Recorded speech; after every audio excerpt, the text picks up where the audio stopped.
রাজ্য জুড়ে অব্যাহত জ্বালানি সংকট, আর এই জ্বালানি সংকটের জেরে ব্যাপক সমস্যায় যান চালকরা।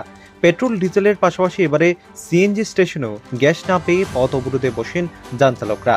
ঘটনা রাজধানীর ড্রপগেট সংলগ্ন এলাকায়। যান চালকদের অভিযোগ, প্রায় সময়ই সিএনজি স্টেশনের কর্মকর্তারা নানান সমস্যার অজুহাত দেখিয়ে গ্যাস দেওয়া থেকে বিরত থাকেন। পর্যাপ্ত পরিমাণ সিএনজি গ্যাস থাকা সত্ত্বেও পরিকাঠামোগত সমস্যার অভিযোগ দেখিয়ে দীর্ঘ সময় অপেক্ষা করানো হয় যান চালকদের, যার কারণে ব্যাপক সমস্যায় পড়তে হয় সকলকে। বিদ্যুৎ নেই, সিএনজি প্রেসার নেই সহ নানাবিধ অজুহাত দেখানো হয় বলে অভিযোগ। সোমবারও একই অভিযোগের প্রেক্ষিতে ক্ষুব্ধ হয়ে ওঠেন যান চালকরা। দীর্ঘ ৪ থেকে ৫ ঘন্টা অপেক্ষা করার পর যান চালকদের জানানো হয় বিদ্যুৎ নেই, তাই দেওয়া হবে না সিএনজি। যার প্রেক্ষাপটে ক্ষুব্ধ যান চালকরা ড্রপ গেট এলাকায় সড়ক অবরোধ করে বসেন। দাবি তোলেন পরিকাঠামোগত সমস্যার সমাধান করে ধারাবাহিক করা হোক সিএনজি গ্যাস বিতরণ, তা না হলে আন্দোলন অব্যাহত থাকবে। আমরা গ্যাসের লেগে সমস্যা। আচ্ছা, কি সমস্যা?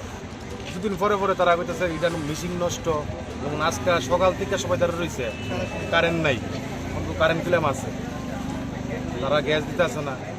আমরা তো গাড়ির তো ইনস্ট্রুমেন্ট আছে, অটো ডিজেল কিন্তু ইনস্ট্রুমেন্ট আছে।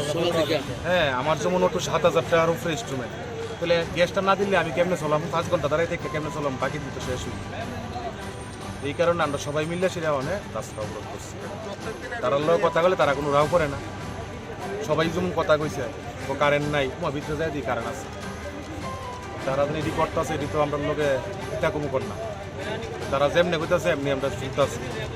বিগত আজকা না, অনেকদিন ধরেই তারা ইটা করতেছে, নষ্ট গো ইটা গো। 2টা মেশিন চলে, 4টা মেশিন চলতো, হঠাৎ করে 2টা মেশিন চলে, একটা চলে। হ্যাঁ, লাইন গেছে গা, সিদ্ধি আছে, আমরা দাঁড়াই রয়েছি সবাই মিলে। এই আমরা অবরোধ করছি। কটার থেকে দাঁড়াইছে? সকাল থেকে 5টা। প্রত্যেক দিনই কোনোদিন বাদ নাই?